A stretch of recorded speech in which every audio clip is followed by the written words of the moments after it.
লাইলাতুন নিসফ মিন শাবানের মধ্যম রজনীতে যে রব্বে কারীম অত্যন্ত মেহেরবানি করে সুস্থ সবল শরীরে দুনিয়ার শ্রেষ্ঠতম জায়গা জান্নাতের বাগিচে আসবার এবং বসবার সুযোগ করে দিলেন, সে রব্বে পাকের দরবারে সকলেই প্রশংসা আদায় করছে আলহামদুলিল্লাহ।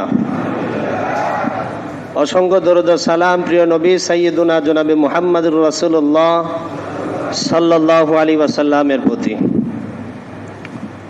যেহেতু প্রত্যেক বছরেই শাবান এবং শবে কদরকে উদযাপন লক্ষ্যে পৃথিবীর সকল ইমানদাররা আল্লাহর ঘর মসজিদে এসে ধর্মীয় কিছু আলোচনা শোনে, এখান থেকে আত্মার এবং আত্মিক কিছু খোরাক অর্জন করে নিজের জীবন জীবিকাকে শুদ্ধভাবে পরিচালনার অর্থে কিছু জ্ঞানময় দিক নির্দেশনাময় আলোচনা শোনে, যার দ্বারা বাকিটা বছর চলা আমাদের জন্য সুগম হয়, ইসলামী চরিত্র গঠন করার ক্ষেত্রে আমাদের জন্য অত্যন্ত সহযোগী হয়।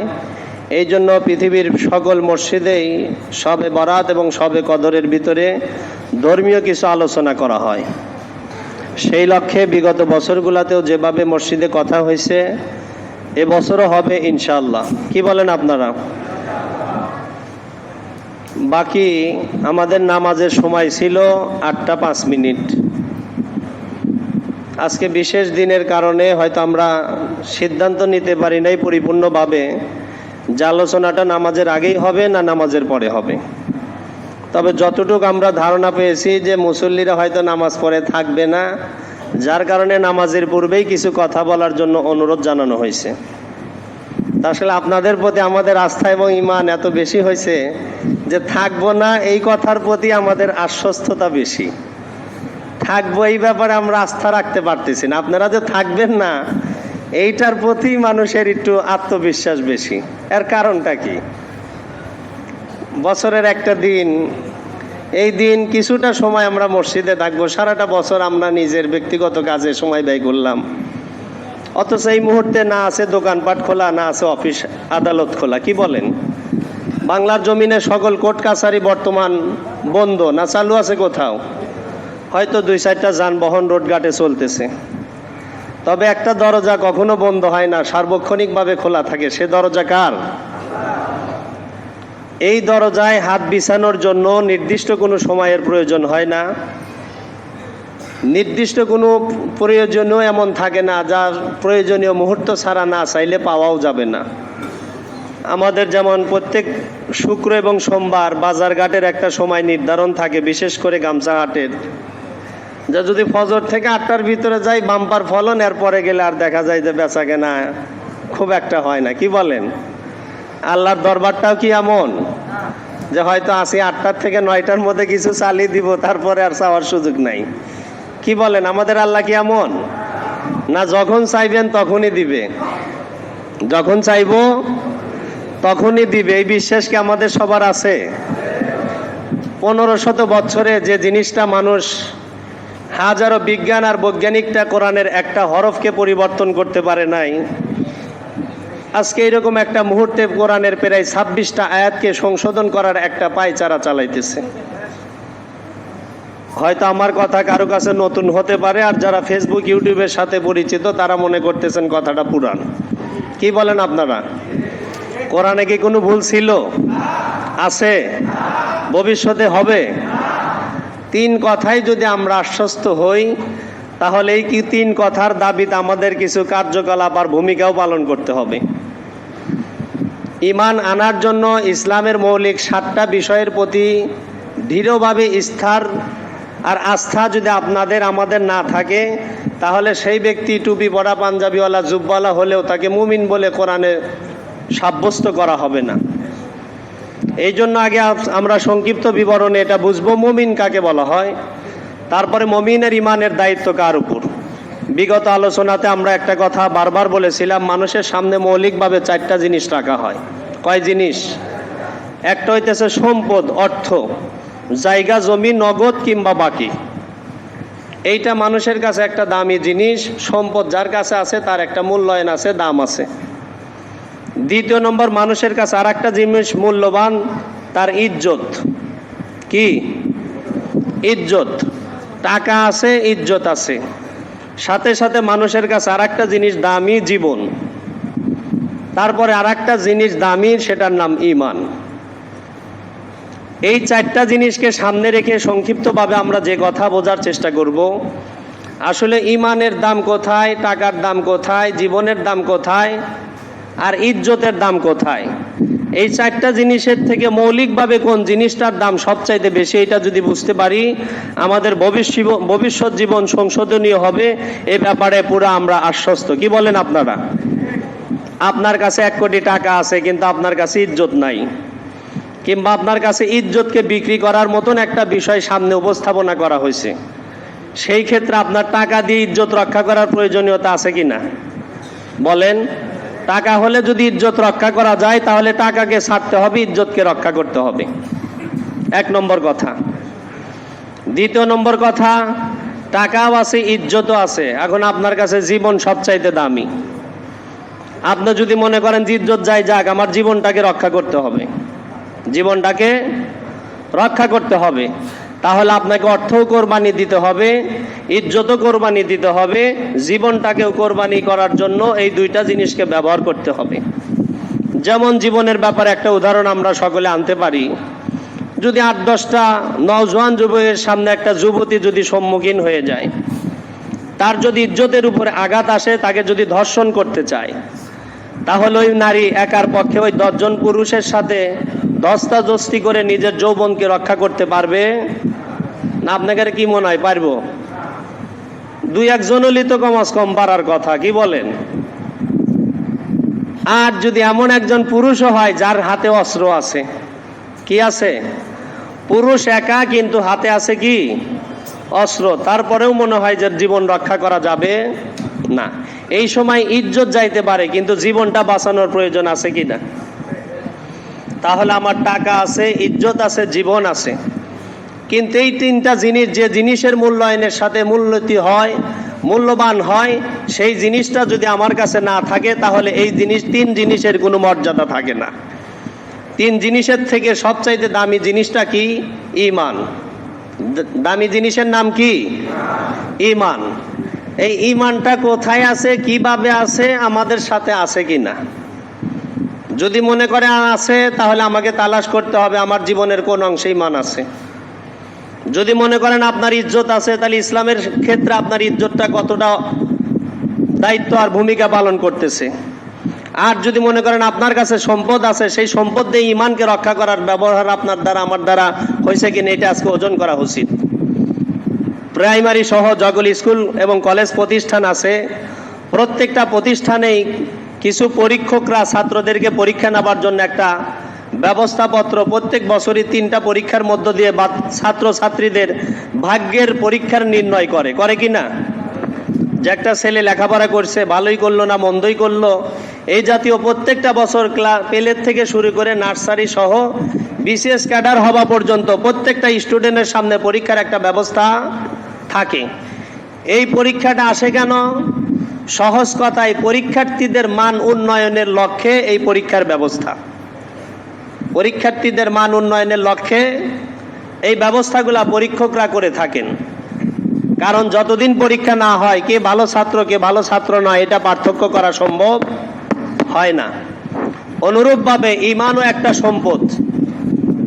এইটার ব্যাপারেও যদি ঈমানদার পরীক্ষার সম্মুখীন না হয়, তাহলে বোঝা যাবে না যে প্রকৃতপক্ষে ঈমানদার নাকি নাম ছোঁয়া নাম রাখা ঈমানদার। যদি পরীক্ষা আসে, পরীক্ষায় যদি আমি অংশগ্রহণ করতে পারি, 2টা রেজাল্ট আসবে, হয়তোবা পাশ করব, নতবা ফেল করব। যদি পাস হয়, তাহলে আমার জীবন সোনায় সোহাগা, আমি আখেরাত আল্লাহর দরবার থেকে যে জিনিসটা পাবো তার নাম জান্নাত, তার নাম জান্নাত। আর যদি জান্নাত না পাই, যা হারাইলাম আর পাইলাম তার নাম জাহান্নাম। তার নাম কি? জাহান্নাম। 3 জিনিসের কোরবানির মধ্য দিয়ে একটা জিনিসকে রক্ষা করতে হবে, তার নাম ঈমান। তার নাম ঈমান। এই ঈমানের ব্যাপারে যুগে যুগে আমাদের নবীর পূর্বে অসংখ্য নবীর উম্মতেরা তার পরীক্ষা দিয়েছেন। বিশেষ করে আমাদের নবীর জামানায় যিনি সবচাইতে বড় পরীক্ষা দিয়েছিলেন, হযরতে সুমাইয়া রাদিয়াল্লাহু তাআলা আনহা। আবু জেহেল এবং উতবা, এই উভয়জন মক্কার বড় দুশমন এবং শত্রু ছিল। হযরতে সুমাইয়া রাদিয়াল্লাহু তাআলা আনহার দুইটা পা দুইটা দেহের সাথে বাঁশের সাথে বাঁধছে, হাতের ভিতরে প্যারাক লাগাইছে। তারিখে উম্মাহ বনি উমাইয়া তারিখুল ইসলাম কিতাবের ভিতরে লেখা আছে, ইতিহাসে সিরাতে মুস্তাফার ভিতরে এই কথাটা উল্লেখ আছে। আবু জেহেল এই কট্টর কাফের বিবি সুমাইয়ার গুপ্তাঙ্গের ভিতরে বল্লম মেরে তাকে শহীদ করে দিয়েছিল। কোন কারণেই তিনি তার এই ইজ্জতকে হারাইলেন? তার কাছে সবচাইতে দামি ছিল ইজ্জতের থেকে তার ঈমানের। কার মূল্য ছিল? ইজ্জত ছিল। একজন নারীর বয়স 60 থেকে 65, লক্ষ লক্ষ জনসাধারণের সামনে তাকে উলঙ্গ করে তার গুপ্তাঙ্গে বল্লম মেরে শহীদ করা চারটেখানি ব্যাপার নয়। আজকে আমার কাছে আপনার কাছে 500,000 টাকা ঘর বাড়ির মূল্য থাকতে পারে, কিন্তু তারা যদি ইসলামের জন্য যদি এই দিনগুলোকে কোরবানি না করতেন, নিজেদের যৌবন আর জীবনকে যদি ইসলামের স্বার্থে কোরবানি করে না দিতেন, আজ পর্যন্ত ঈমান রক্ষা করা সম্ভব ছিল না। এর আগেই কোরবানি হয়ে যেত। হযরত ইসমাইল আলাইহিস সালাতু ওয়াস সালাম আল্লাহর দরবারে যখন পরীক্ষা দিতে গেলেন, আল্লাহর পক্ষ থেকে ইব্রাহিমকে বলা হলো, তোমার প্রিয় পুত্র ইসমাইলকে ইসলামের জন্য কোরবানি করো। কেননা তুমি যদি আমার কাছে তোমার নবুয়ত টিকে রাখতে চাও, তাহলে তোমার কাছে যে জিনিসটা বেশি দামি আগে সেইটা আমার রাস্তায় কোরবানি করতে হবে। আপনারা ইতিহাস থেকে শুনেছেন বিভিন্ন বস্তু ইব্রাহিম খলিলুল্লাহ আল্লাহর পথে কোরবানি করেছেন, কিন্তু আল্লাহ বলেছেন এইগুলো আমার কাছে গ্রহণ হইতেছে না, তোমার কাছে দেখো কোন বস্তুটা প্রিয় আগে সেইটা কোরবানি করো। 9 থেকে 7 বছরের বালকও বলা চলেন, একটা শিশু ইব্রাহিম খলিলুল্লাহ তার সন্তানকে বললেন, বাবা আমি যে একটা স্বপ্ন বারবার দেখতেছি, আমি পিতা তুমি পুত্র, যদি ভাষায় প্রকাশ করতে চাই তাহলে হয়তো তোমারও দুর্ঘটনা ঘটতে পারে, আমারও ঘটতে পারে, তবে আমার রেসালতকে ঠিকই রাখার জন্য আমাকে আমার স্বপ্নের কথা তোমার সামনে প্রকাশ করতেই হবে। কোরআনের কথা, এটা বানানো কোনো কথা নয়। ইব্রাহিম খলিলুল্লাহ সন্তান ইসমাইলকে বললেন, যদি তুমি চাও যে আমাকে আল্লাহর কাছে প্রিয় পাত্র বানাইতে চাও, যে আমিও দামি হব তুমিও দামি হবে, এইটার দাবিতে যদি পিতা পুত্র আমরা ঐক্যবদ্ধ হতে পারি, তাহলে আমার স্বপ্নের কথা এটাই সত্য। আল্লাহ আমাকে আদেশ করেছেন তুমি পুত্র ইসমাইলের গলায় ছুরি চালাইতে হবে। কি চালাইতে হবে? ছুরি চালাইতে হবে। তখন আপনারা সবাই জানেন, তখন ইসমাইল আলাইহিস সালাম বলেছিলেন যে পিতা আমাকে হত্যার কতল করুন, আমাকে ধৈর্যশীলদের ভিতরেই পাবেন। সেই দিনের পরীক্ষায় যদি ইসমাইল আলাইহিস সালাম শহীদ হয়ে যেতেন, প্রত্যেকটা পিতার জন্য এটা ফরজ হয়ে যেত যে তার ওরজ্জাত সন্তানকে প্রত্যেক বছর কোরবানির দিন কতল করে জবহ করে আল্লাহর কাছে তাকে প্রিয় হতে হতো। কিন্তু আমাদের ব্যাপার আল্লাহ তাআলা এতটাই ইহসান এবং দয়া করেছেন, ইব্রাহিমও কতল হয় নাই, আবার সেই পরীক্ষায় পিতা পুত্রে আল্লাহ উভয়জনকে সেই দিন আল্লাহ তাআলা পাশ করায় দিয়েছেন। সুবহানাল্লাহ। আজকে যদি সম্পদের কোরবানির কথাই বলা হয়, আমার মনে হয় আমরা যারা আছি 99 জন ফেল করব। যদি জীবন দিয়ে পরীক্ষা দিতে বলা হয়, আমার মনে হয় 99 জন আমরা ফেল করব। যদি ইজ্জত দিয়েও যদি ইসলামকে রক্ষা করার কথা আমাদের সামনে এসে যায়, আমার মনে হয় আমি ইমাম সাহেবের ওই খাতায় নাম থাকবে না। কিন্তু আমরা যুগে যুগে যা দেখে আসতেছি, ইসলাম সম্পদকে কোরবানির করার বিনিময়ে এসেছে, প্রতিষ্ঠিত হয়েছে। ইসলাম জীবন কোরবানি করার বিনিময়ে এসেছে। ইসলাম ইজ্জত কোরবানি করার বিনিময়ে আজ পর্যন্ত টিকে আছে। যদি এই তিনটা জিনিসের ব্যাপারে অতীত নবী এবং নবীর উম্মত অনুসারীরা যদি পরীক্ষা না দিত, তাহলে আমাদের মনে হয় আজ পর্যন্ত ঈমান আমাদের কাছে আসতো না। কিন্তু যখন এসে গেছে, তাহলে এইটা রক্ষা করার দায়িত্ব আমাদের আছে কিনা? বলেন, সবার আছে কিনা? যদি মনে করেন যে আমার দলের চাইতে আমার ঈমানের দাম বেশি, যদি মনে করেন যে আমার সম্পদের চাইতে ঈমানের দাম বেশি, যদি মনে করেন যে আমার পরিবার থেকে আমার ঈমানের দাম বেশি, তাহলে কথা আমাদের সকলকেই স্বীকার করে নিতে হবে, সব চলে যেতে পারে কিন্তু আমি ঈমান বিক্রি করতে পারি। এই কথাই যদি আপনারা সকলেই আমার সাথে সহমত হন, তাহলে আমি শেখ সাদী রহমতুল্লাহি আলাইহির একটা সংক্ষিপ্ত একটা বাক্য বলবো।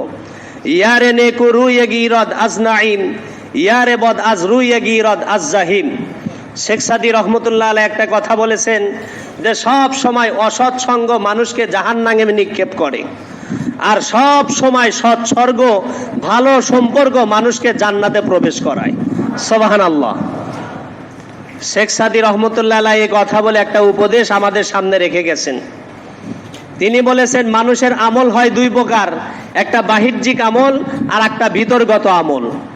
ঈমানও দুই প্রকারেরই, কিছু আমল আছে ইসলামী শরীয়তের যেটা দৈহিকভাবে আমল করতে হয়, আর কিছু ঈমানি আমলের দায়িত্ব আছে যা আত্মিকভাবে পালন করতে হয়।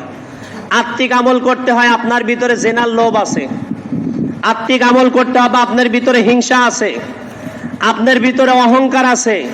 এইগুলাকে কোরবানি না করা পর্যন্ত আপনি পরিশুদ্ধ একজন মুমিন হতে পারেন না। দৈহিকভাবে যদি আপনি ঈমানদার পরিচয় নিজেকে দিতে চান, তাহলে চূড়ান্ত পর্যায়ের ফয়সালা যেটা হবে, এই দেহ দিয়া ইসলামকে রক্ষা করার জন্য ইসলামের জিহাদে নামতে হবে। যদি এই ব্যাপারে আমরা সকলেই সহমত হতে পারি, আক্রোশ বিক্রোশ কোনো কথা নয়। আল্লাহ তাআলা পবিত্র কালামুল্লাহ শরীফের ভিতরে একটা কথা বলেছেন, ফামান জুহজিহা আনিন নার ওয়া ইউদখিলাল জান্নাহ ফাকাদ ফাস। দুনিয়াতে বহু প্রকারের পরীক্ষা আছে, পরীক্ষার একটা রেজাল্টও আছে, কিন্তু আমার কাছে একটা চূড়ান্ত পরীক্ষা আছে কি, ফামান জুহজিহা আনিন নার, যে ব্যক্তি নিজেকে জাহান্নাম থেকে বাঁচাইতে পারলো, ওয়া উদখিলাল জান্নাহ, এবং নিজেকে জান্নাতে প্রবেশ করাইতে পারলো, ফাকাদ ফাস, সেই ব্যক্তি প্রকৃত অর্থে আল্লাহর কাছে সাকসেস হইল, সফল হইল, আল্লাহর কাছে মুমিনদার হিসাবে সে ব্যক্তি পাশ করলো। সুবহানাল্লাহ। কাফের দুই শ্রেণীর ব্যক্তিকে বলা হয়, কুফরি হয় দুই প্রকার। এক নম্বর কুফর তো সেটাই যে আল্লাহকেও মানে না, আল্লাহর কোনো বিধিবিধানকেও সে ব্যক্তি মানে না। এ প্রকাশ্য কাফের, এর ব্যাপারে কোনো ফয়সালাই হবে না, যেটা হবে আখিরাতের ময়দানে। কিন্তু দুনিয়ার জমিনে এক প্রকারের কুফরি মতবাদ আছে, যাদেরকে মুরতাদ বলা হয়, নামে মাত্র মুসলমান কিন্তু কাজ কারবার যা করে সব ইসলামের বিপক্ষে, সব ইসলামের বিপক্ষে। সেই বিপক্ষীয় একটা কথার ব্যাপারে আজ প্রায় দীর্ঘ 2 সপ্তাহ যাবৎকাল বাংলাদেশের ওলামায়ে কেরাম বিভিন্ন মহল থেকে সাধারণ জনগণকে নিয়ে একটা কথা বারবার বুঝাইতে চাইতেছিলেন যে কোরআনের ভিতরে ভুল ছিল না, বর্তমানেও নাই, ভবিষ্যতেও কেউ ভুল ধরতে পারবে না। সুতরাং যারা বলে কোরআনে ভুল আছে, তারা কখনো মুসলমানের বন্ধু হতে পারে না। এমন ইসলামের শত্রুকে যে ব্যক্তি নিজের বন্ধু স্থাপন করতে চায়, দলের ক্ষমতায় থেকে ব্যক্তির স্বার্থকে রক্ষা করার অর্থে নিজের ঈমানকে যে ব্যক্তি বিক্রি করে দিয়ে দলকে প্রাধান্য দিতে চায়, আমি বলতে চাই এই কথা, সে জবানে কালেমাওয়ালা হলেও সে প্রকৃতপক্ষে আল্লাহর দরবারে মুমিন নয়। আল্লাহ তাআলা বলেছেন, ঈমান যদি আনো তাহলে এই কথার প্রতি সর্বপ্রথম তোমাকে স্বীকৃতি দিতে হবে, যালিকাল কিতাবুলা রাইবা ফি, এই কোরআনের ভিতরে কোনো সন্দেহ নাই, কোনো ভুলও নাই। এই কথার প্রতি যারা দলিল খোঁজার চেষ্টা করে, দলিল তালাশ করার চেষ্টা করে, নিশ্চিত তারা কখনো মুসলমানের বন্ধু হতে পারে না। এমন বন্ধুত্ব রক্ষা করতে গিয়ে যদি আমার দলকে ছাড়তে হয়, আমার পরিবারকে ছাড়তে হয়, আমার সমাজকে ছাড়তে হয়, আমার ব্যক্তিগত জীবনের সকল স্বার্থকে ছাড়তে হয়, সব কিছু ছেড়ে দিয়ে যদি আমি ঈমানকে রক্ষা করতে পারি, বুঝতে হবে আমার ঈমান খালেস, আমি প্রকৃতপক্ষে একজন ঈমানদার। আর যদি আমি এই কথা নির্দ্বিধায় বলে দেই যে দলের স্বার্থে হুজুর কথা বলা যায় না, ব্যক্তিগত স্বার্থে বলা যায় না, পারিবারিক আর ব্যবসা বাণিজ্যের স্বার্থে এই কথাগুলো বলা যায় না, বলা সম্ভব নয়, তাহলে জানতে হবে এ কথা। আল্লাহ তাআলা সূরা বাকারার 2 পৃষ্ঠায় একটা কথা বলেছেন, আল্লাহু ইস্তাহজিউ বিহিম ওয়া ইয়ামুদ্দুহুম ফি তুগয়ানিহিম ইয়ামাহুন। জেনে রাখো, আসমান ও জমিনের ভিতরে একটা ব্যক্তি যেমন ঘূর্ণি আকাশে ছেড়ে দেয় আর ঘূর্ণির রশিটা তার হাতে রাখে, আল্লাহ বুঝাইতে চান, বান্দা কোরআনের আংশিকও কোনো ভুল নাই, সামান্যতমও ভুল নাই, তবে ভুল তালাশ করার যদি চেষ্টা করো, নিশ্চিত জেনে রাখো দড়ি ছাড়া আছে। আমি যখন মুঠা টান দেব, ফেরাউনের 400 বছর রাজত্ব টেকে নাই, আবু জেহেল উতবার সাইবার রাজত্ব টেকে নাই, উতবার হামানের রাজত্ব টেকে নাই। আজও যদি কোরআনের ভুল ধরে কোনো ব্যক্তি রাজত্ব পরিচালনা করতে চায়, এ কথা নিশ্চিত করে আমরা বলতে পারি, সেই ব্যক্তি কঠিনকালে চিরস্থায়ী রাজত্ব টিকে রাখতে পারবে না। সুতরাং আমার উপস্থিতি সকল মুসলমানদেরকে একটা কথার দাওয়া দিব, আমি একজন দলের কর্মী, আপনি একজন দলের কর্মী, দলের স্বার্থে আপনি যা করেন করেন, আমার সাথে আপনার কোনো দ্বন্দ্ব নাই।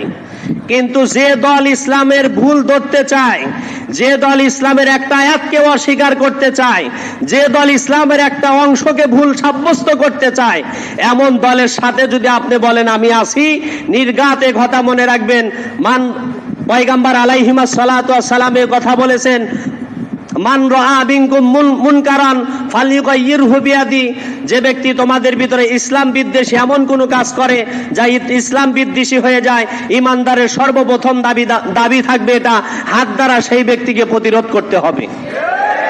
কি দ্বারা? হাত দ্বারা।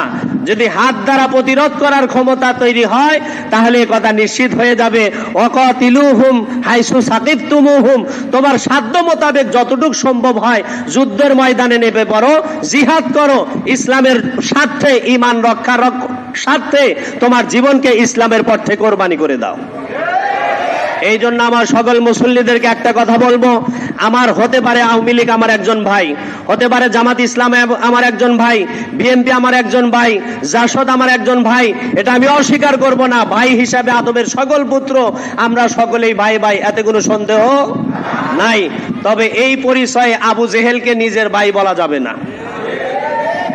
উতবাকে নিজের ভাই বলা যাবে না, মোদিকে নিজের ভাই বলা যাবে না, সাদ্দামকে নিজের ভাই বলা যাবে না, আব্রাহাম লিঙ্কনকে নিজের ভাই বলা যাবে না। হতে পারে আদমের সন্তান, কিন্তু এরা সুপুত্র নয়, এরা কুপুত্র। সুতরাং এই জাতীয় পরিচয় আমরা যারা মুসল্লি হিসেবে মসজিদে প্রতিদিন আসতেছি, আপনার মনে রাখতে হবে কথা পরিষ্কার ভাবে, আমার দল যদি মনে করে ইসলামের একটা আয়াত ভুল, সেই দলের সাথে আমার আংশিক সম্পর্ক রাখার কোনো অধিকার নাই। আর যদি মনে করেন না হুজুর না, তাহলে ঠিক আছে, আপনি আপনার কাছে, এখানে আমার বলার কিছু নাই। কিন্তু আল্লাহ তাআলা বলেছেন কি, আলিফ থেকে শুরু করে ইয়া পর্যন্ত, আলহামদুল থেকে নাস পর্যন্ত কোরআনের একটা অক্ষর, একটা জের, একটা জবরের ভিতরে যদি কোনো ব্যক্তি মনে করে সন্দিহান ভুল আছে, সে ব্যক্তি ঈমানদার নয়। এ কথা বলেই 1500 বছর যাবৎকাল আল্লাহ বলেছেন যালিকাল কিতাবুলা রাইবা ফি, এই কোরআনের কোনো সন্দেহ নাই, অতীতেও ধরতে পারে নাই, বর্তমানেও পারতেছে না, ভবিষ্যতেও পারবে না। তবে একটা বিশৃঙ্খলা পরিবেশ তৈরি করার জন্য নতুন এক প্রকারের পায়চার আমাদের ভিতরে চালানো হইতেছে। কিন্তু প্রত্যেককেই সজাগ থাকতে হবে, এই কথার ব্যাপারে ঐক্যমত্য থাকতে হবে যে আমার দলকে অবশ্যই আমি ভালোবাসি, কিন্তু আমার দলের মর্যাদা ইমানের থেকে বেশি দামি নয়। আমার বাবাকে আমি ভালোবাসতে পারি বেশি, কিন্তু আমার বাবার মর্যাদা আমার ইসলামের থেকে বেশি নয়। আমি আমার বন্ধুকে বেশি ভালোবাসতে পারি, এ কথা মহাসত্য, কিন্তু সে বন্ধু যদি ইসলামের বন্ধু না হয়, সে আমার বন্ধু নয়। এই কথাই যদি আমরা সকলে ঐক্যমত পোষণ করতে পারি, ঐক্যবদ্ধ হয়ে চলতে পারি, তাহলে আমরা আশাবাদী ইসলামের ভিতরে কোনো ব্যক্তি আঙ্গুল প্রবেশ করার সুযোগ পাবে না। আর যদি মনে করেন যে না হুজুর না হুজুর, তাহলে আপনার জায়গাতে আপনি, আমার জায়গা আমি, কি হবে? ফাকাদ ফাযা ফাওজান আযীমা, যদি এই পরীক্ষায় আপনি পাশ করতে পারেন, আপনার চূড়ান্ত পরীক্ষার পাশ হয়ে গেল। আর যদি দুনিয়ার এই পরীক্ষায় ফেল করেন, নিশ্চিত জেনে রাখতে হবে আখিরাতের পাশ করারও কোনো সম্ভাবনা নাই। বলেন তো, যে টেস্টেই ফেল করে, ও কি সামনে আর ওকে আর কোনো সুযোগ দেওয়া হয়? যে টেস্টে ফেল, সে সব জায়গাতেই ফেল। আর যে টেস্টে পাশ করে, কমাস কম আশাবাদী যে সামনে পাশ করার সম্ভাবনা আছে। আপনারা যদি টেস্টেই ফেল করেন যে দলের স্বার্থে হুজুর না, তাহলে আমি মনে করবো এটা আপনি টেস্টেই ফেল মারছেন। আপনি যদি মনে করেন ব্যক্তিগত স্বার্থে হুজুর, তাহলে ওটাও আপনার ফেল। এক কথায় এটা মনে রাখতে হবে, ইসলাম যা বলেছে সব ঠিক, ইসলামের বিপক্ষে যে বলে কোনো ব্যক্তি ঠিক নয়। হতে পারে আমার এটা কোরবানি, হতে পারে এটা আমার জাহাদ, হতে পারে আমার এটা একটা ইসলামী স্লোগান। ইসলামের প্রথম যুদ্ধ ছিল বদরের যুদ্ধ, সেই যুদ্ধ ছিল পিতা পুত্রের যুদ্ধ। মুহাম্মদুর রাসূলুল্লাহ ভয় পাইতেছিলেন যে আজকে আমি সবচাইতে ভয় পাইতেছি এই কারণেই যে আমি যাদেরকে নিয়ে লড়তেছি মাঠে, আসলে তো তারা সবাই পুত্র, আর বিপক্ষে যারা আছে সবাই তারা পিতা। পিতা পুত্রের এই লড়াইয়ে ইসলাম টিকবে কি টিকবে না, জিতে থাকবে কি থাকবে না, এইটাই আমার সবচাইতে আল্লাহর কাছে ভীত সন্তুষ্ট করে রাখতেছে যে বিজয় আসবে কি আসবে না। কিন্তু 313 সাহাবার সেই দিন রক্তদানের বিনিময়ে বলেন ইসলাম বিজয় হয়েছিল কিনা? হয়েছিল কিনা? আজকেও যদি ইসলামের জমিনে, বাংলার জমিনে মুসলমানদের রক্ত ঝরতেছে যেভাবে, এইভাবে যদি ঝরতেই থাকে, আমরা আশাবাদী আল্লাহর সাহায্য অতি সত্বর আমাদের জন্য আসবেই। কি বলেন আপনারা, না সন্দেহ আছে? আল্লামা তকি ওসমানী একটা কথা বলছেন শেষের ভিতরে আমার কথা, যে যখন নারীদের গুপ্তাঙ্গ থেকে ব্লাড বাহির হতে থাকে, রক্ত আসতে থাকে, আল্লামা তকি ওসমানী বলেন মনে রাখবে সন্তান আসতে আর দেরি নাই, কারণ ওই সময় 3 প্রকারের রক্ত আসে। যখন সাদা স্রাব ভাঙছে, তারপরে একটা বিজলে আইছে, তারপরে যখন রক্ত আইছে, জেনে রাখো এই সন্তান আর পেটে আর থাকবে না। ইসলামের স্বার্থেও চোখের পানিও ঝরছে, সাধারণ রক্তও ঝরছে, আবার চূড়ান্ত পর্যায়ে লাশও মাঠে মাঠে পড়তেই আছে। ইনশাল্লাহ আমরা আল্লাহর কাছে আশাবাদী, ইসলামের বিজয় অত্যন্ত সন্নিকটে, আমরা এই ব্যাপারে আল্লাহর কাছে আশা রাখতে পারি। এই জন্য আল্লাহ তাআলা বলেছেন একটা কথা, 2 জিনিসের দাবি আমার কাছে তোমরা পূরণ করো, তাহলে তোমাদের সকল চাওয়া আমি পূরণ করব। কয় দাবি? আল্লাহ তাআলা বলেন ইন্নাল্লাহা আশতারা মিনাল মুমিনিনা আনফুসাহুম ওয়া আমওয়ালাহুম বিআন্না লাহুমুল জান্নাহ। যদি মাল দাও আর জীবন দাও, মাল দাও আর জীবন দাও, আমি জান্নাত দিমু।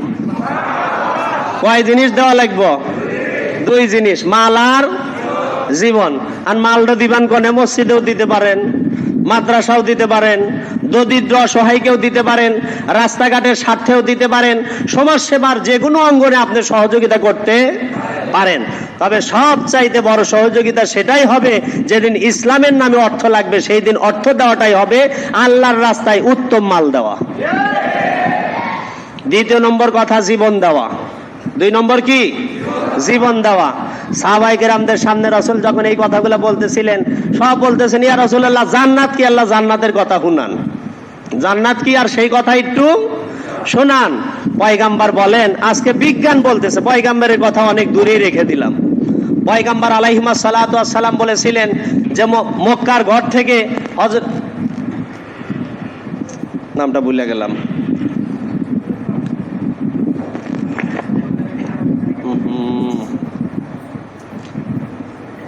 নামটা মনে আসতেছে না আমার। যাই হোক, আল্লাহর পয়গাম্বার যেটা সংক্ষিপ্ত ভাবে যেটা বলছেন, যারা জান্নাত পাবে আমরা জানি দুনিয়ার 10 দুনিয়া সমান। এই দুনিয়ার সমান কয় দুনিয়া? এইরকম ব্যক্তি জান্নাত পাবে যা মিসকালা যাররা, সামান্য নেকি নিয়া যে আল্লাহর দরবারে উপস্থিত হবে, এই দুনিয়ার 10 গুণ সমান যে জান্নাত তাকে দান করা হবে। সুবহানাল্লাহ। সাহাবীরা বলছেন ইয়া রাসূলুল্লাহ জান্নাতের ভিতরে থাকবেটা কি? বলে যেটা দেখতেছো আজকের ইট আর সিমেন্ট, এটা ইট আর সিমেন্ট থাকবে না, হীরা আর মুক্তা দিয়ে গচ্ছিত এই জান্নাত থাকবে। সুবহানাল্লাহ। সময় সীমা কেমন হবে? সাহাবায়ে কেরামকে আল্লাহর পয়গাম্বার বলছেন আরবের লাল উট তোমরা যেটা দেখতেছো 500 বছর পথ দৌড়াইলে যে পরিমাণ হয়, এরকম 5000 বছর দৌড়াইলে সেই জান্নাতের প্রশস্ততা হবে। সুবহানাল্লাহ। সাহাবায়ে কেরাম বলছেন এটা পামু কবে?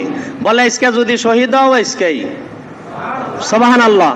নগদ প্রেজেন্ট দেওয়া হবে, নগদ প্রেজেন্ট। এখানে মরবাতে তোমার কবর, এখানে আল্লাহর জান্নাত। পয়গাম্বার কি বলেছেন? আল কবরু রাউযাতুম মিন রিয়াজিল জান্নাহ আও হুফরাতুম মিন হুফারিন নার। ওই দিন পর্যন্ত অপেক্ষা করতে হবে না। আজকে ইসলামের জন্য সম্পদ দাও, জীবন দাও, রক্ত দিয়ে মাটির তলে যাও, সাথে সাথে তোমার কবরটা জান্নাত পর্যন্ত প্রশস্ত হয়ে যাবে। সুবহানাল্লাহ। আর যদি মনে করো যে না আমার পক্ষে সম্ভব নয়, আও হুফরাতুম মিন হুফারিন নার, পয়গাম্বার বলেন তুমি যে কুঠির ঘরে 16 হাত ঘরে যে থাকতেছো, কিংবা 3.5 হাত যে কবরে রাখা হইতেছে, ওখানেও যদি তোমাকে রাখা হয়, ওর চাইতে আরো সংকীর্ণ হবে তোমার কবর যদি ঈমান ছাড়া কবরে যাও। নাউজুবিল্লাহ। এই যদি এখানেই কারেন্ট যায়, অবস্থা কি হতে পারে কোন? আত্মা ফেটা মরিয়া যামু, আত্মা ফেটা মরিয়া যাবো, এইটা আপনার আমার ভাব। 30,000 বছর কবরে থাকতে হবে, হাদিসের কথা। কোন হাদিসে বলা হয়েছে 40,000 বছর কবরে থাকতে হবে।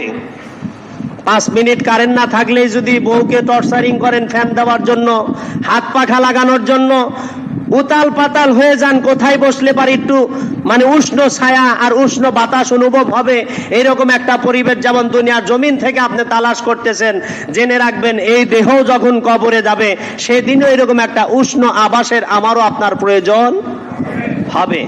কারণ এই দেহ তো চারটাই স্থানান্তর জায়গার থেকে স্থানান্তর হয়েছে। আলমে আরওয়া ছিল, আলমে বতন ছিল, আলমে দুনিয়া, আলমে বরজখ। আমরা ছিলাম রুহের জগতে, সেখান থেকে দুনিয়াতে আসি। ইতিপূর্বে বলছি, আজকেও বলতেছি কথা। বিজ্ঞান বলতেছে 3 কোটি শুক্রাণু মাতৃগর্ভে সন্তান ধারণ করার জন্য প্রবেশ করে। কয় কোটি? 3 কোটি শুক্রাণুর থেকে প্রত্যেকটা আদম সন্তান এই পৃথিবীতে আছে 2,90,999 জন ব্যক্তির সাথে যুদ্ধ জেহাদ করার পরে আমার আপনার এই দুনিয়াতে আসা। সুবহানাল্লাহ। 3 কোটিকে পিছে ফেলানো 4টাখানি ব্যাপার নয়। এই যুদ্ধের ময়দানে আপনি জয়ী হয়েছেন বিধায় আপনি আজকে দুনিয়াতে শ্বাস প্রশ্বাস ফেলতেছেন। যদি শুক্রাণুতে আপনি ধ্বংস হয়ে যেতেন, আপনার প্রতি আল্লাহর কোনো দাবি দোয়া ছিল না।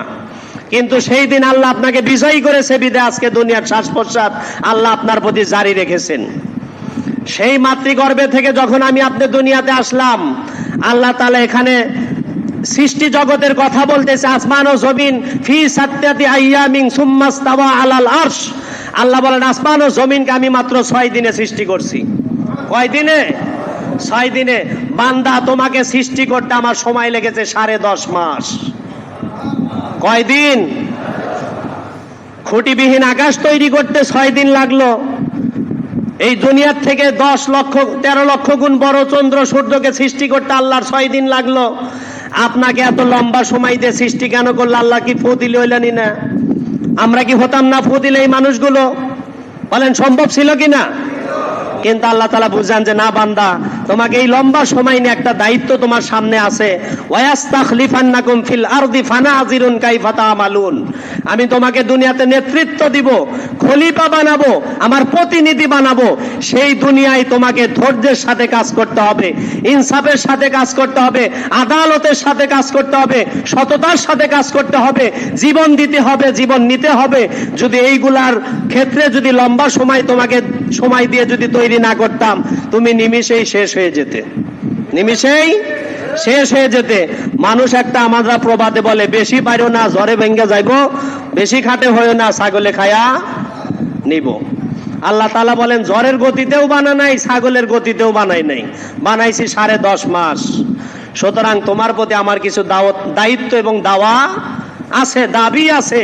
সেই দায়িত্ব এবং দাওয়া এবং দাবির থেকে যে কথা আল্লাহ তাআলা বুঝাইতে চান, যালিকাল কিতাবুলা রাইবা ফি। আমি রব তোমাকে সৃষ্টি করেছি, এই রবের সৃষ্টি জগতের কোনো কিছু ভুল নয়, কেউ ধরতে পারে নাই, সৃষ্টিরই ভুল ধরতে পারে নাই। আজকে সেই কোরআনের ভুল ধরতে চায়।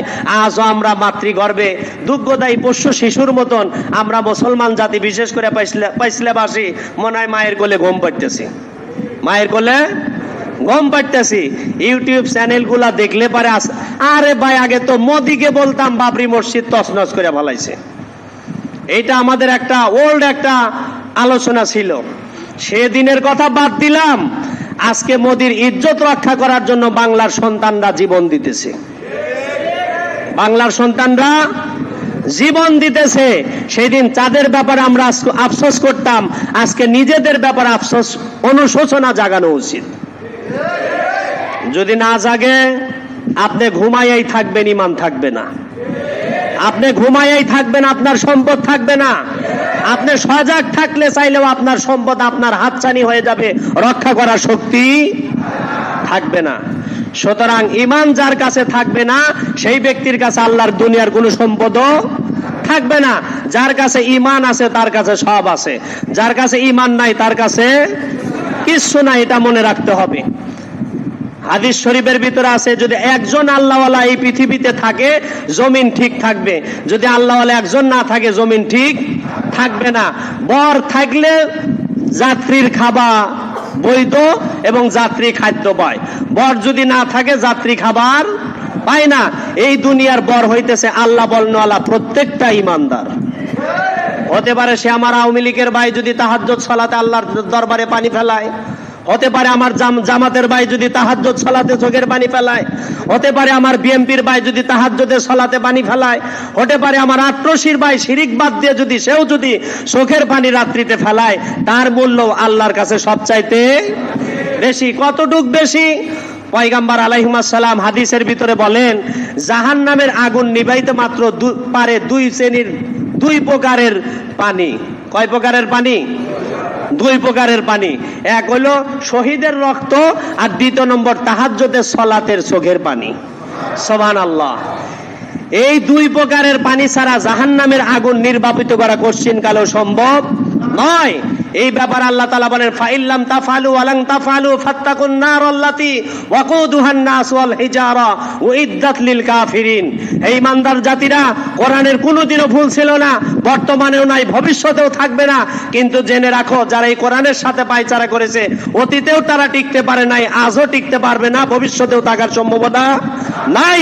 যদি জমিন ঠিক রাখতে চাও, আল্লাহওয়ালা জমিনে রাখতে হবে। আর যদি মনে করো আমরাই থাকবো, তাহলে জেনে রাখো, তোমরা থাকবে, জমিন থাকবে না।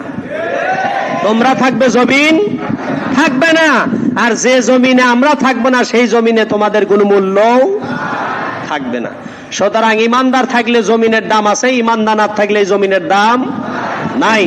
সুতরাং আর সর্বশেষ কথা যেটাই বলতে চাই আমি, সেটাই আমার সর্বশেষ কথা, যে কোরআনের ভিতরে ভুল ছিল না, আজও নাই, ভবিষ্যতেও থাকবে না। ভুল আছে, খুঁজতেছে, বাহির হবে, এই সম্ভাবনার উপরে যারা আছে, ঈমান নাই, মুশরিক, কাফের, কাফের, কাফের। সে আমার দলের নেতা হলেও কাফের, এ আমার পিতা হলেও কাফের, এ আমার ভাই হলেও কাফের, মসজিদের ইমাম হলেও কাফের, মুফতি সাহেব হলেও কাফের, মুহাদ্দিস সাহেব হলেও কাফের, পীর সাহেব হলেও কাফের, মুহাদ্দিস সাহেব হলেও কাফের, রাজ্যের শাসক যারা, তারাও যদি বলে, তারাও। সুতরাং আমি মুফতি সাহেবকে শুধু দোয়া তুলসী পাতা বলবো তা নয়। কোন মুফতি সাহেব টুপি মাথার দিয়ে পাগড়ি পরে যদি বলে ভুল থাকতে পারে, তাহলে নিশ্চিত এই কথা আনতে হবে, এটা বাম দামদের দোলাই করা ব্যক্তি, এটা মুসলমানের সন্তান। সুতরাং নিজেকে যদি মুসলমানের পরিচয়ে পরিচিত রাখতে চান, সর্বশেষ কথা, আমি দল ত্যাগ করব, মত ত্যাগ করব, ইসলামে ভুল আছে এই কথা কখনো বলার চেষ্টা করব না। সর্বশেষ কথা। বাকি আজকের রাতের জন্য একটা কথা বলতেছি, হাদিস শরীফের ভিতরে আছে 4 শ্রেণীর ব্যক্তির দোয়া কবুল হয় না। বরকতময় রজনীতে 4 শ্রেণীর ব্যক্তি দোয়ার কবুল হয় না। এই 4 শ্রেণীর মানুষ যদি আপনি হন, তাহলে কি দোয়া কবুল হবো? যদি আমি হুজুর হই, তাহলে কি কবুল হবো? যদি মুয়াজ্জিন সাহেব হয়, কমিটির সভাপতি, সেক্রেটারি হয়, যদি এত কিছু চাই হয় না কেন, এই 4টা দোষ যদি থাকে, মনে করবেন আমার কারণে দোয়া কবুল হইতেছে না, আমার কারণে ইসলামের বিজয় আসতেছে না, আমার কারণে সমাজ থেকে কুফর আর শিরিক যাইতেছে না। কয় কাজ? 4 কাজ। 1 নম্বর, আকুন, পিতামাতার অবাধ্যকারী সন্তান। পিতামাতার, সেটা যদি আমি ইমাম সাহেব হই, আমার দোয়া আল্লাহর দরবারে কবুল হবে না। যদি মুয়াজ্জিন সাহেব হন, যদি হাজী সাহেব হন, মুফতি মুহাদ্দিস হন, এক কথায় A to Z, যে ব্যক্তি পিতামাতার অবাধ্যকারী সন্তান, কাবার ইমাম দিয়ে দোয়া করলেও কবুল হবে না, যতক্ষণ না পর্যন্ত মা এবং পিতার পা ধরে ক্ষমা সেই পুত্র না নিবে। আর আমরা যদি কই, হুজুর এত মার খাইতেছি, আল্লাহ কিছু হয়ে দেয় না? আল্লাহ দেহে, আল্লাহ দেহে, কিন্তু আমরা আল্লাহ দেখতেছি না। আমরা আল্লাহ দেখতেছি না। আল্লাহ পয়গাম্বরের দ্বারা বুঝাইতেছেন, বলো হে উম্মত, যদি তোমরা পিতা মাতার অবাধ্যকারী না হও, তোমার দোয়া আরশে আজিমে পৌঁছতে সময় লাগবে। কিন্তু আজকে দোয়া কবুল হয় না কে? দোয়াই তো আমরা হরা জানি না, দোয়াই তো করা জানি না। আজকের পিতা পুত্রের দোয়া এমন হয়, আমার ছেলেকে মিনিস্টার বানাইতে হবে, আমার ছেলেকে ব্যারিস্টার বানাইতে হবে, আমার ছেলেকে জজ বানাইতে হবে, আমার ছেলেকে ওসিএসপি বানাইতে হবে, বিসিএস ক্যাডার করতেই হবে, আমার ছেলে বাংলাদেশের সর্বোচ্চ শিক্ষিত ডিগ্রি নিয়ে আমার গ্রামে ফিরতে হবে। পিতা পুত্রের এই দোয়া। তা আপনি যদি মনে করেন যে আমার ছেলে এই হবে, তাহলে সেই ছেলে আর আমি ছাড়া আর কি হতে পারে? আমি ছাড়া আর কি হতে পারে? আমি মানে বোঝেন তো, আমি যা বলবো তাই হবে। আমি যা চাই তা হবে, আমি যা বলতে চাই না তা কেউ আমাকে বলাতে পারবে না। এই আমি ছাড়তে হবে, আমি ছাড়তে হবে। এই আমি যদি ছাড়তে পারেন, আমার আপনার জীবন সংশোধন। জালালউদ্দিন রুমির একটা নকলকৃত কথা বলতেছি। এক যুবকের সাথে ধাক্কা লাগছে, এই কথা আমি এই ফজর পরে বয়ান করি। আজকে অনেকের কাছে আমার কথা তিতা হতে পারে, কিন্তু এই কথা আমাকে বলতেই হবে। বাদ ফজর আমি বলি, এক অলির সাথে একটা সাধারণ ব্যক্তির ধাক্কা লাগছে। নওজোয়ান, হুষ্টপিষ্ট, বলিষ্ঠ চেহারা, দাঁড়া বলতেছে, আপনি আমাকে ধাক্কা দিয়ে ফেলা দিলেন কেন? আপনি কি আমাকে চেনেন? আমি কেন? তখন ওই পীর সাহেব বলতেছে, ওই হুজুর সাহেব বলতেছে, বাবা তুমি বানি তোমাক কিরকম চেনো? আমি তার চাইতে তোমাক ভালো হয়ে চিনি। তুমি বানি নিজে কি পরিমাণ চেনো, তার চাইতে আমি তোমাক ভালো করে চিনি। যুবক অবাক। এই কথা বলতে যুবক তো মনে হচ্ছে যে আমার গোষ্ঠী হুদ্দা হুজুরের চেনা আছে, গোষ্ঠী হুদ্দা চেনা আছে। কিন্তু এমন কথা পীর সাহেব, ওই হুজুর সাহেব বললেন না। তিনি বললেন যে তোমার প্রথম পরিচয়, তুমি একটা নাপাক বীর্যত থেকে তোমার জন্ম, নাপাক বীর্যত থেকে তোমার জন্ম।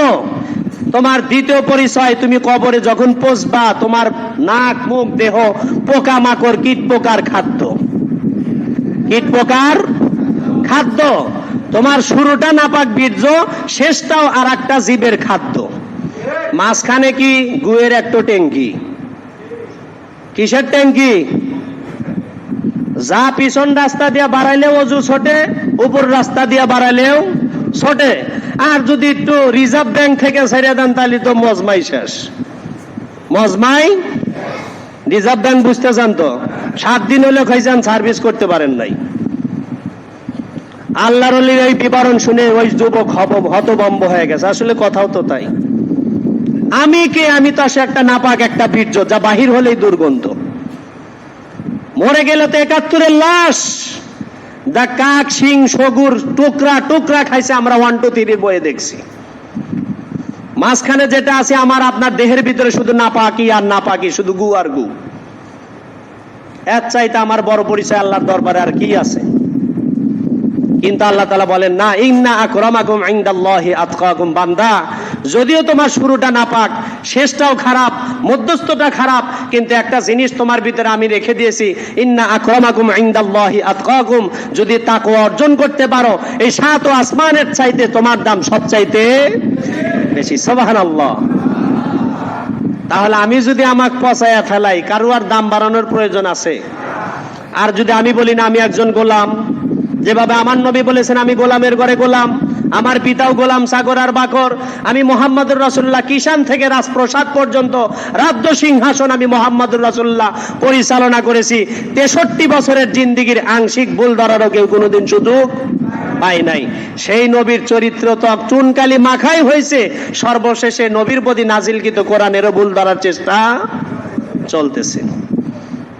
এই জন্য আমার সকল মুমিন মুসলমানদের প্রতি অনুরোধ থাকবে এটাই যে আমরা যারা শুধু জুমার দিন মসজিদে আসি, কিংবা বিশেষ করে মরা মানুষ সামনে পালে মসজিদে আসি, এটাই আমার আপনার শেষ চাওয়া আর শেষ পাওয়া নয়।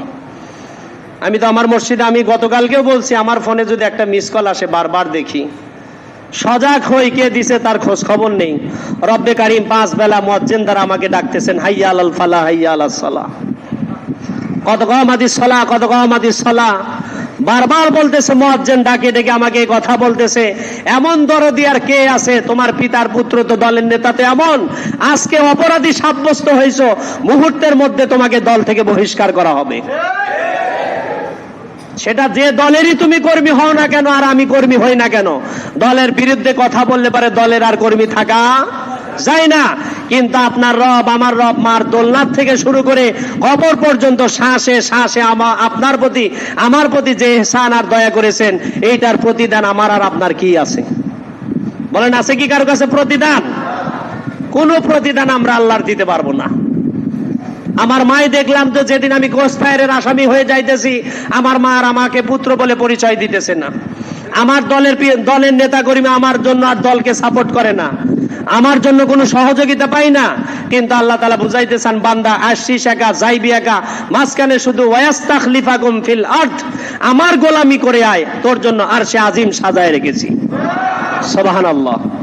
এই জন্য আমি সর্বশেষ আমার সকল মুসল্লিদের বলবো, যাদের ঘরে বৃদ্ধ পিতা আছে, আমার অজের শেষ কথা এটাই থাকে, আজকেই বাড়িতে যান। আপনার ব্যবসায় খায়ের বরকত নাই, আপনার ব্যবসার ভিতরে বরকত হতেছে না, ধার দেনাই শেষ হয়ে গেছেন, আপনার সমাজের কেউ আপনাকে মূল্যায়ন করে না, স্কুল মার পা ধরেন, বাবার হাত ধরেন, ধরে একটু দু ফোঁটা চোখের পানি ফেলান। আল্লাহ তাআলা বলেন, এই পিতা মাতা যদি তোমার জন্য দোয়া করে, তোমার জন্য জান্নাত ওয়াজিব হয়ে গেল। সুবহানাল্লাহ। এই জাতীয় পিতাকে যারা আমরা সমাজ থেকে, পরিবার থেকে যারা পৃথক করে দিছি, প্রত্যেকটা ভাইয়ের প্রতি অনুরোধ থাকবে, আজকে শবে বরাতের রাত্রি বাবার জন্য দোয়া করেন, মার জন্য দোয়া করেন। ঘুম শেষে যায় বাবা মার হাত ধরে পা ধরে ক্ষমা চান, যে ভুল করছে আর আমি ভবিষ্যতে জাতীয় ভুল করতে চাই না। যদি এইটা করতে পারেন, পয়গাম্বার বলেন, হুমা জান্নাতুকা আও নারুক, হয় পিতামাতা তোমার জান্নাত, নচেত তোমার পিতামাতা জাহান্নাম। এটা আপনার পিতার ব্যাপারেও বলেছে, আমার পিতার ব্যাপারেও বলেছে, আপনার মার ব্যাপারেও বলেছে, আমার মার ব্যাপারেও বলেছে। হতে পারেন আপনি একজন ভ্যান চালক, কিন্তু এই দুনিয়া সমান 10 দিনের সমপরিমাণ জান্নাত 4 ব্যাপার নয়।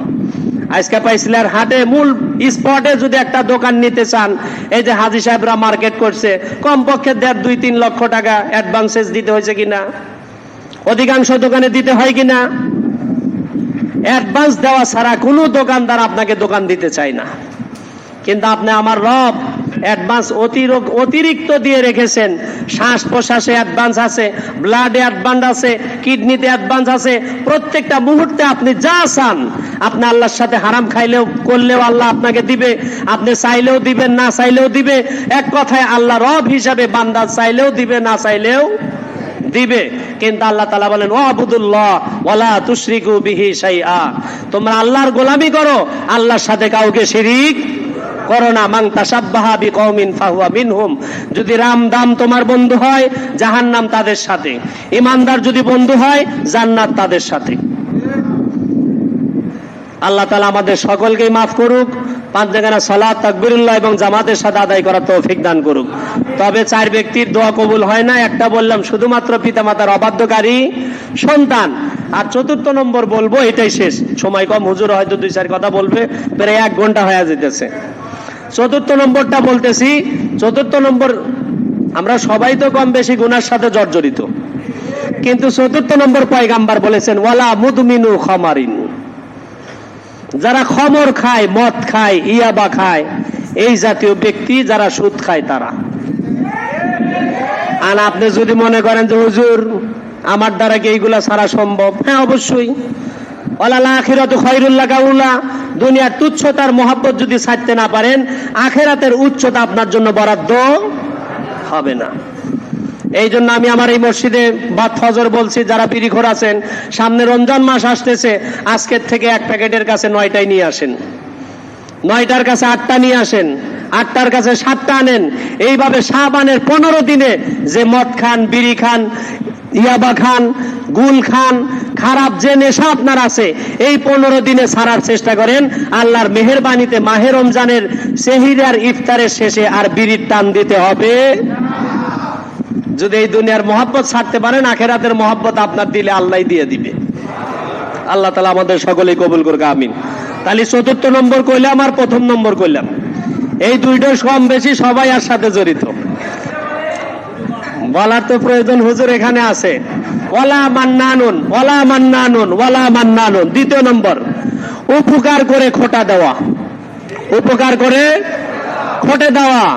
এই স্বভাব যার মধ্যে আছে, আমি অলি পারেও যে দশা, আপনি অলিও সেই দশা।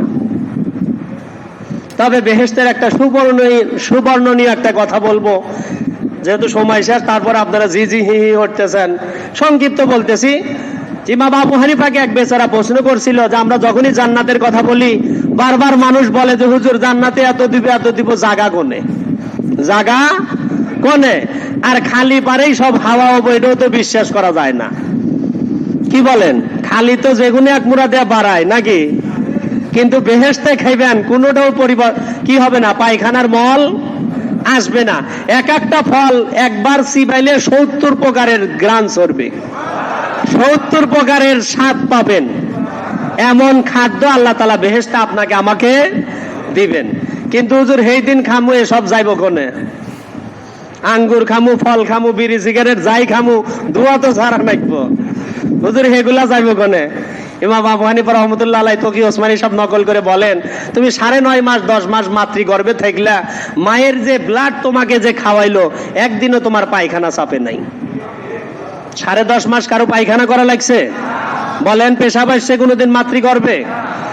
যে মার গর্ভে রেখেই 10.5 মাস খাওয়াই যদি আল্লাহ একদিনও তোমার পেশাব পায়খানার জরুরত সামনে না আনতে পারে, সেই রব তোমাকে জান্নাত দিবে, আর সেখানে পায়খানা করে সময় লস করা লাগবে, এটা বুঝাইছে কি বলে? বলেন, যা কেউ পারে না সেটা কে পারে? যা কেউ বোঝে না সেটা কে বোঝে? যা কেউ দেখে না সেটা কে দেখে? মালা আইনুন রাআত, জান্নাত এমনই একটা জিনিস যা এই চক্ষু কোনোদিনও দেখে নাই।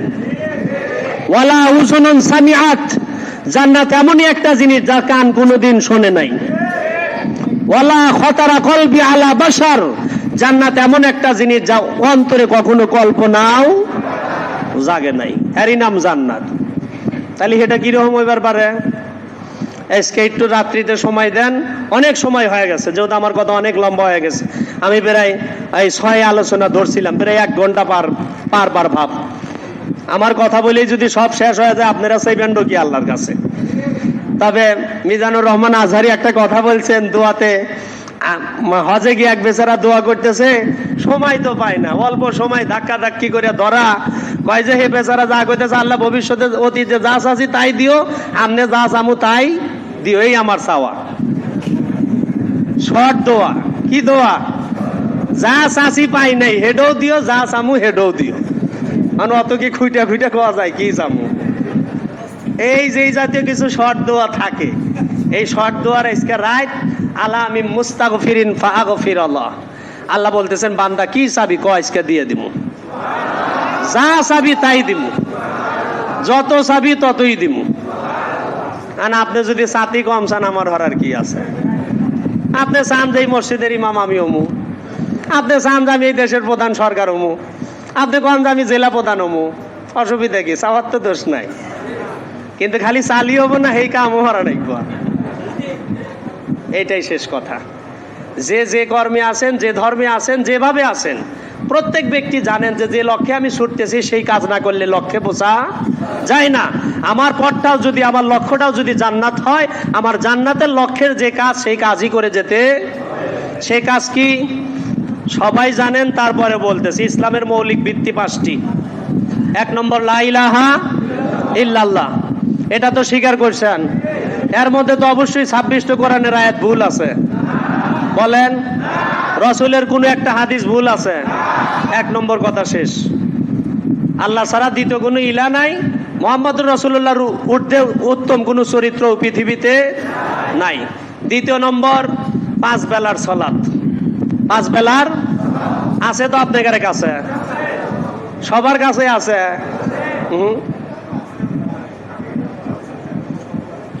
আছে স্বীকার করছি, কিন্তু কাজে কর্মে নাই। কাজে কর্মে এইটা নাইব। ভালো খাইতে ভালো পড়তে যেমন পরিশ্রম লাগে, অত সুন্দর জান্নাতে যাইতে গেলেও কিছুটা পরিশ্রমের দরকার আছে। আজকের থেকেই শুরু করেন, আপনি পায়ে যাবেন। আর যদি আপনার শুরু করতে দেরি হয়, পাতিও দেরি হোক। আজকে যদি রক্ত দেন, কালকেই জান্নাত, এরকম না। এখানে রক্ত দিবেন, এখানেই জান্নাত।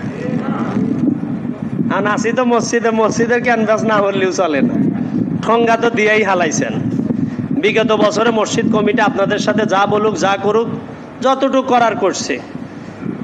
এই বিগত মজমাত থেকে আপনাদের প্রতি আমার একটা অনুরোধ এবং দাবি থাকবে, যদিও কমিটি হয়তো লাজ লজ্জার কারণে আপনাদেরকে বলতে পারতেছে না, প্রায় 2.5-3 লক্ষাধিক টাকার রড উপরে আমাদের পৌঁছতেছে। এইটা প্রচুর কোনো ইমানদারের দাবি হতে পারে? আমরা কি চাই না যে আমার মধ্যে মসজিদের পুরা ছাদটা হয়ে যাক? গত বছরই দাবি ছিল, আমরা পূরণ করতে পারি নাই। এই জন্য আমি আমার এই মসজিদের দাবির রক্ষার্থে, সর্বশেষ মসজিদের স্বার্থে আপনাদের সকলের প্রতি আমার একটা দাবি থেকে গেল, অতি সত্বর যেন আমরা মসজিদের যে রডগুলো বাহির হয়ে আছে, হয়তো 5-7-10 লাখ টাকা হলে কাজগুলো সামাল হয়ে যাবে। আমি যদি মনে করি যে হুজুর আজকেই কালেকশন করে ছাদ কর্ম 7 দিনের মধ্যে, অসম্ভবপর কিছুই নয়। অসম্ভবপর কিছুই না। আপনাদের অসম্ভব মনে হইতেছে? আমি যদি কই 1000 দিয়ে উদ্বোধন করে দিলাম, আপনারা সবাই মিলে দিতে পারবেন না? বলেন দিতে পারবেন কি না? কমিটি না করলেও ইনশাল্লাহ আমি সাথে থেকে কাজটা করাবো। যদি আর জনগণ আমার সাথে থাকে, এই মসজিদের রডগুলো অবহেলিত অবস্থায় আছে। আমার ঘর উজ্জ্বল, আমার বাড়ি উজ্জ্বল, আমার দোকানপাট উজ্জ্বল, আল্লাহর ঘর থাকবে অনুজ্জ্বল। এটা হতে আমি 1000 টাকা দিলাম, কালেকশন করে ছাদের কাজে নামলাম। আপনারা যদি সহমত থাকেন, ইনশাল্লাহ আমরা আজকে এই মসবাদ থেকেই টাকা কালেকশন করে এই সিজনেই যেন কাজটা নামাইতে পারি। যদি আপনাদের সহমত থাকে তাহলে সম্ভব। আমার ক্যানভাসার এই মসজিদ পাকা করা সম্ভব নয়। শুধু আপনাদের সামনে আমি দাবি রাখতেছি, যদি আপনারা চান মসজিদের বাকি কাজগুলো হোক, কে কি করছে না করছে ওটা আমার বোঝার বিষয় নয়। তবে আমি ক্ষুদ্র সময়ে যা করছি তা আপনাদের সকলের সামনে আছে। মসজিদের 2 পাশে গ্লাস লাগাই দিছি, আপনারা দেখছেন। সামনের 7 কাতারের জায়নামাজ আমার উপস্থিতিতে হয়েছে, আপনারা দেখছেন। মসজিদে প্রায় 400 থেকে 600 সিমেন্ট কালেকশন আমি এই মসজিদে এসে করছি, আপনারা দেখছেন। বাকি আমারও আশা ছিল মসজিদটা পুরাই ছাদ হয়ে যায়, কিন্তু আপনাদেরও করোনার ছলনার কারণে হয় নাই, কিংবা আমাদের এবং কমিটির দুর্বলতার কারণেও হয় নাই। কিন্তু আমি মনে করি এই অসম্পূর্ণ কাজ আমরাই করে যাব। যদি ইনশাল্লাহ বলেন হবে, আর যদি ইনশাল্লাহ না কন হবে না। এই মসজিদে কি আজকে 10 লাখ টাকা তোলা কোনো কঠিন কোনো ব্যাপার? বলেন সম্ভব কিনা? ন্যূনতম ক্ষুদ্রতম যদি একজন ব্যক্তি বলে যে হুজুর আমি 1 বস্তা সিমেন্ট দিব, প্রত্যেক কাতার প্রায় 28 থেকে 30টা কাতার এই মসজিদে আছে। আখেরাতের জন্য আমরা জান্নাত চাই, এটা দাবি করছি। রক্ত দিবার পাইলাম না, কমস কম তো কিছু মাল দেওয়া যাবে পারে, কি কন? ব্রাহ্মণবাড়িয়ার ছেলেরা 4 জন যুবক ইসলামের জন্য, কালেমা রক্ষার জন্য জীবন দিয়ে শহীদ হয়ে গেছে। আর আমরা যদি মালই দিবার না পারি তাহলে আমরা হইলাম ডকি। বলেন আপনারা এই মসজিদের বাকি সাথ করবেন কিনা? কমিটি হইব না, আপনারা হইবেন কিনা তাই কন? সবাই বলেন। কমিটির কথা বলতেছি না, কমিটির হাতে যদি টাকা দেন আপনারা মনে করেন যে তারা বানি মারিয়া খায়, এটা অবশ্যই কথা। জাতীয় স্লোগান যারা এই পদে আসে তাগারে কয়। আমি ইমাম সাহেব হিসাবে জনগণ কব যে হুজুর কি বোঝে, আসলে কিছু বুঝি না। আবার কমিটি যদি কেউ দায়িত্ব পায়, দায়িত্ব পাওয়ার আগে ভালোই বোঝে, যেই ওই দায়িত্বে যায় তখন কয় যার বোঝে না। এই এক সমস্যার মধ্যে আমরা জগা খিচুড়ি পাইকে আছি। যাই হোক, সবাই ঠিক বোঝে, সঠিক বোঝে, সবার বুঝ ঠিকই আছে, কিন্তু এই বুঝগুলাকে সবার মাঝে ছড়ানোর বুদ্ধির অভাব আছে। এই জন্য আমার মসজিদের সকল মুসল্লিদেরকে কথা বলবো, 5 মিনিটের ভিতরে 10 লক্ষ টাকা, যদি 10 জন দেই 10 লাখ, যদি 20 জন দেই 50,000, কি বলেন আপনারা? যদি 40 জন দেই 25,000, যদি 80 জন দেই 12,500, যদি 120 জন দেই 6,000। এইভাবে আপনি চিন্তা করেন, যদি এই 120 জন আর 200 জনেই যদি সাথ হয়, মুসল্লি আছে মসজিদে কয়জন তাই কন? কয়জন আছেন আপনারা? এক কাতারে কমপক্ষে 30 জন তো হবো। 75 না বাদ দিলাম আমি 50 জন যদি ধরি, 50,000 টাকা দেওয়ার মুসল্লি এই মসজিদে একজনও নাই। আমার তো গত বছর হামিদুল ভাই যে আমাকে আশা দিছিল হয়ে যাইতো, কেন বানি হইল না আল্লাহ মাহবুদ ভালো জানে। আমার হয়তো চাওয়াটাই তার কাছে ভুল ছিল। আমি বলছিলাম যে এত টাকা দিতে হবে, কিন্তু সে পিলার ওজন করে টেহা দিছে। চাচ্ছিলাম টেহা, হে দিছে পিলার, যার কারণে আমি হারছি, হে জিতছে। আবারও যে তার বাতাস পাইছিল চলতেছে। 800 টাকার সুতা বর্তমান মহাজনগারের কাছে 1000 টাকা, 1000 টাকার হুতা হয়ে গেছে 1200 টাকা। আর কারো না পারলেও গামছা লাগারে ফাটফাট মহাজনগারে হাট। এই বর্তমান বাজার চলতেছে। এই জন্য আমি আমার বিশেষ করে আমার হামিদুল ভাই সহ জহুরুল ভাই আছে, ফারুক ভাই আছে, জিয়া ভাই আছে, তাদের সাথে আমার সামনাসামনি কথা হয় না। যতটুক হয় শুধু হামিদুল ভাইয়ের সাথেই হয়। ছোট বড় যে কথাই বলি আমি হামিদুল ভাইয়ের সাথে, যেহেতু ব্যবসা করি, শেয়ার করি। এই জন্য আমার অনুরোধ থাকবে, যারা মেজরিটি পার্সেন্ট বিজনেসম্যান আছেন, বড় ব্যবসায়ী আছেন, সাধারণ জনগণ হইতেছে গাছের ডালের মতন থাকবে, কিন্তু আপনাদের থাকতে হবে মূল শাখা। আপনাদের থাকতে হবে মূল শাখা, এক একটা মূল ডাল থাকতে হবে। আমার সন্তান, আমি তো বলছি গর্ব করে জানি এই কথা বলতে পারে, আমার পিতা এই মসজিদের 100 বস্তা সিমেন্ট দিছে, আমার পিতা এই মসজিদের 2টা খুঁটি দিছে, আমার পিতা এই মসজিদের ছাদের জন্য 1 টন রড দিছে। এই কথা বলে যেন আমার সন্তান সমাজের কাছে বুক ফাটাইতে পারে, এমন পিতা হওয়া আমার প্রয়োজন। এমন পিতা হওয়াটা যেন আমার সন্তানের জন্য সার্থক হয়। আমার 5টা ছেলে লেটাল বাহিনী, এটা সার্থকতা নয়। আমার 5টা ছেলে দলের বড় নেতা, এটা বড় সার্থকতা নয়। যে যেখানে থাকেন সেখানেই থাকেন, কিন্তু আল্লাহর ঘর মসজিদ।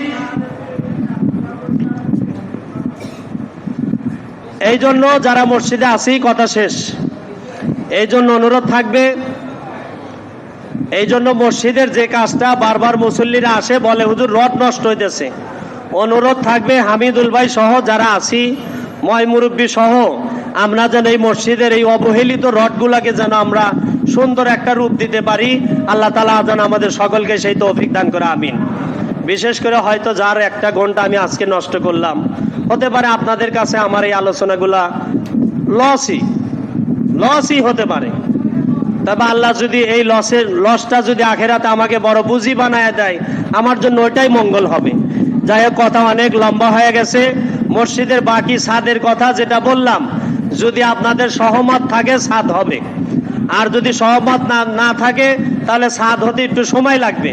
তবে রড নষ্ট হইতেছে, ইমাম হিসাবে দাবি থাকলো যাতে এই রডগুলা নষ্ট না হয়, সকল জনসাধারণ ছাদটা যেন হয়, আল্লাহ তাআলা সেই সুযোগ করে দেখে, আমিন।